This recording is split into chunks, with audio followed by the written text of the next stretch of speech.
કેરા ખાતે ફરી સર્જાયો જીવલેણ અકસ્માત।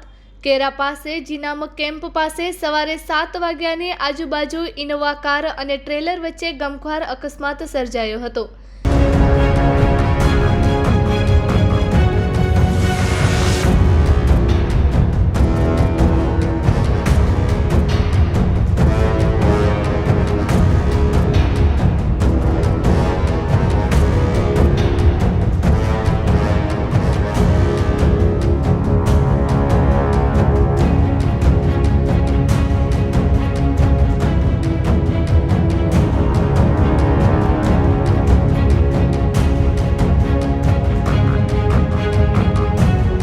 કેરાથી મુન્દ્રા તરફ જતું ટ્રેલર અને મુન્દ્રાથી કેરા તરફ આવતી ઇનોવા કાર સામે જોરદાર અથડામણ થઈ હતી, જેમાં કાર ફરી અને મુન્દ્રા તરફ થઈ ગઈ હતી, જેમાં ઇનોવા કારમાં એક જ ડ્રાઈવર હતો, જે સિરિયસ હાલતમાં ભુજ જીકે જનરલ હોસ્પિટલ ખસેડાયો હતો।